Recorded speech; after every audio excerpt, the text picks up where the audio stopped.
Hi everyone, this is your girl Karina Dean, and I'm coming to you with a very special video. This is going to be about looking up a natal chart and learning how to read a natal chart using astro.com. This site is my go-to for all of the readings that I do as an astrologer. Because I have my own account, they allow you to have up to 100 different charts under your account so that you can continue to read for various people. I tell you, I have to continuously delete and add names because I've been reading for about 4 years now as a business, and it's been really awesome to use astro.com because everything is here. And I love how it has so many options in which you can customize your natal chart. But what I want to do for you guys is give you the basics for anyone who's just starting out, who's really excited and passionate about learning how to read your natal chart. This is going to be how you can do it using astro.com, how you can read it, and it'll be very simplified for you. Okay, so as you can see, when I put my mouse over free horoscopes, they give you a lot of different options here. Where you want to go is right here where it says drawings and calculations, and you want to hit natal chart ascendant.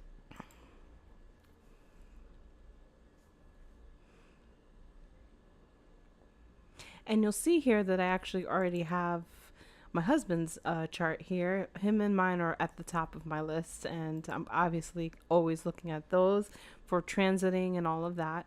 But this is mine. This is my name, Corrine Foster. And how do you get to this, right? So when you look it up on astro.com, yours won't naturally just be there. You will have this option to add a new person. You click that, and it's going to bring you to this page, right, where you're able to fill in the birth data entry. So that's how you're going to do it when you're first signing up. But because I have an account, I already have it. Once you fill out all this information, you hit continue, and it will bring you to your natal chart. Now, this is a two-dimensional picture of what the galaxy, the sky is doing at the very moment that you come into this world, the day of your birth. So it was really cool. I mean, even if you don't believe too much into all of the extensive complex philosophies about astrology, it's still really cool to just look at what were the planets doing on the day that I was born. You know what I'm saying? So this is your astrology chart right here. And we're going to talk about why this is such a great way to utilize learning astrology. And the reason that it is because the chart is very easy to read because it's really based off of the 12 zodiac signs. So once you know the 12 zodiac signs, you understand the principles of them, right? And then you come back and look at this chart. Everything is based off of the zodiac 12 signs, okay? So here we go. Okay, now there's different things that you're seeing here, right? So this is the chart with the zodiac sign symbols, and these glyphs on the inside are the symbols for the planets, okay? Over here to your left are also the same glyphs of the planets.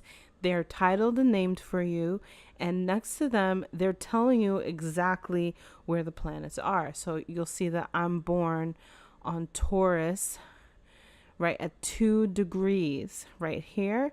And then when you come over here, you'll see the sign of Taurus, the sun sign, right? It tells you this is the sun, this is the glyph for the sun. And right here is this little number that's 2 degrees Taurus. So that's how you can see all of the planets here are in conjunction to how they are laid out here, right? So they're just laid out for you so you can just read them here. Down here, the planet glyphs are in this triangular key, right here, and this is about how they are relating to one another. So this is in regards to these blue and red lines that you see on the graph here. These blue and red lines are what we call aspects, and the planets, depending on their position from each other in degrees, so it's a mathematical calculation. You can say that they're 30 degrees apart, you can say that they're 60, you could say that they're 180 degrees apart. That's what these aspects mean, and that's what these glyphs here mean. So you would read it as a grid in which the sun, you see the sun, this little box tells you what the sun and the moon are in relation to each other. If you go down one box, there's nothing here because in my chart, the sun and Mercury don't have an aspect to each other. If you go all the way down here with this triangle, this little blue triangle is representative of a trine, which means that it's in the same element. But all you have to do is know how to read the key right now, right? So the sun is in trine, and you'll go over this way to Neptune. And so you'll see the sun is trine Neptune in my natal birth chart. So that's how you read that key here, okay? Now, you'll see that the chart, the circular chart, is sliced up into these little pie slices. Okay, so the circular chart is sliced up into pie slices, and there are exactly 12 slices because there are 12 slices for the 12 zodiac signs. So everything is based off of the signs. So this first slice is called the first house. Second slice, right? Number 2 is here. This is called the second house. This is your third house. This is your fourth house, fifth house, sixth house, seventh house, eighth house, ninth house, 10th house, 11th house, 12th house. Okay? So that's how you read where the houses are. And then the zodiac, which goes in order in this direction, is telling you what zodiac sign is over which house. Really simple. So for instance, Libra is over the first house, and so on and so forth. Scorpio is over the second house. Sagittarius is over the third house. Okay. Now you'll see in some houses in my chart, and maybe in yours, that some signs share the same house. So like here in the fifth house, right? Aquarius and Pisces share the fifth house of the sky. Okay. So what's that saying? In your interpretation of the fifth house, you would mix in Aquarius and Pisces. But every house, I'm going to say this real slowly, every house has its own, only one ruler, right? Or whatever that ruler is on the house cusp. So what is the house cusp? The house cusp is right here. It's the first line that goes into each house. Okay. So for instance, this is the beginning. This line right here is the east, and it is also the ascendant, and it is the first cusp of the first house. You can't go wrong if you start from here. So Libra is on the first house cusp. So the ruler of the first house is Libra. Let's move on to the second house. The next line in the second house is with Scorpio. Scorpio is on that second house cusp. So the ruler of the second house is Scorpio. For the third house, right? This line right here is with Sagittarius. That's right. So Sagittarius is the ruler of the third house. Let's move over to the fifth house, right? So this is going to be the fourth house cusp, Capricorn. Fifth house cusp, Aquarius. So even though Pisces and Aquarius both share the fifth house, and in your interpretations, you might mix in and integrate Pisces and Aquarius, it is Aquarius that is ruler of the fifth house because it is on the fifth house cusp. And if you continue to go along each line, you will see that there is only one ruler for each house. But what is the ruler of the entire chart?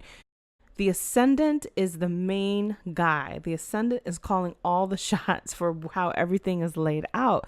Therefore, the ascendant is going to determine the planetary ruler of the entire natal chart. Okay, so let me say that again. The ascendant, or the rising sign, is going to determine the planetary ruler of the entire natal chart. So Venus is the ruler of my chart. It is because I have a Libra ascendant. Okay, your natal chart, the entire chart, planetary ruler is determined by ascendant. I've said that 3 times, so I'm sorry if I repeated myself too many times there. Whatever the planetary ruler is, you might want to go to where the planet is and just start from where the planet is. What house is it in?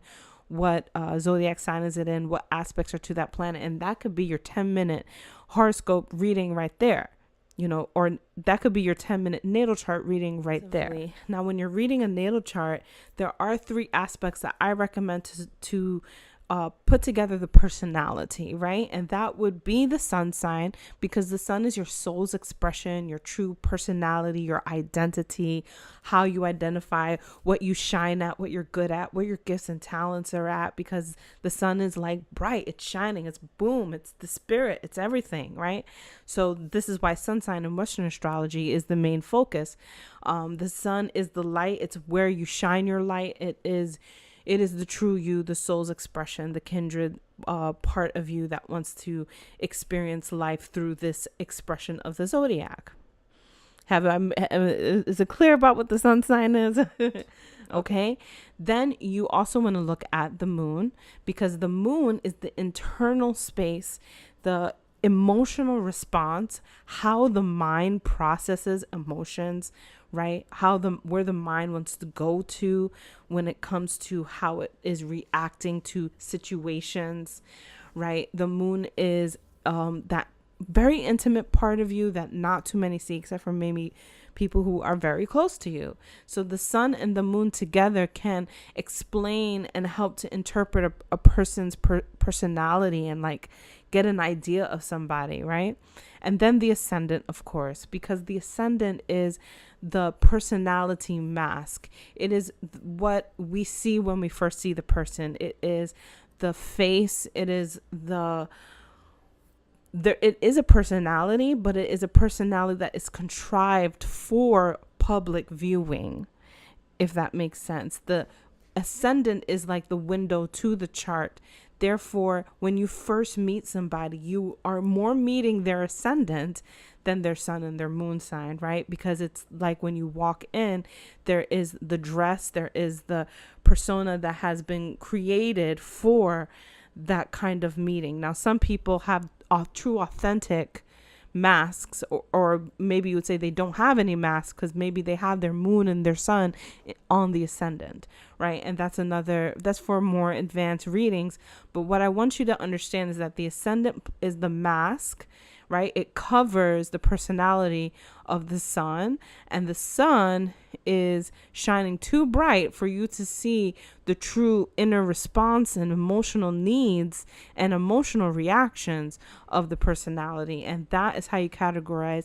Those 3 aspects can give you a strong reading of somebody right then and there. Where there's activity in the natal chart tells you where to focus. And maybe you want to say okay, maybe I want to also focus here in this house. There's a lot of focus in this house with a lot of planets in this area. And where are not the planets? So where is there not as much planetary energy? And that also could speak in your interpretations as well. So that is your basics. And if you would like a even deeper level to how to read this, but still for beginners, I have a very special offer for you guys to check out my 2-hour free astrology class that I call my first astrology class. And what I do is I break this down even more, and I go actually into more detail, but I still keep it simple for you. And if you're interested in signing up for that, there's a link below. As soon as you sign up and subscribe to the email list, you will receive your link to the 2-hour astrology class.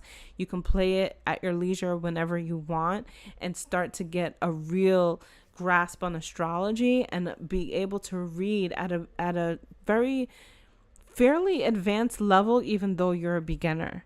Okay, so I hope that this has been helpful to you, and thank you so much for tuning in, and I will see you in the next video. Peace and love.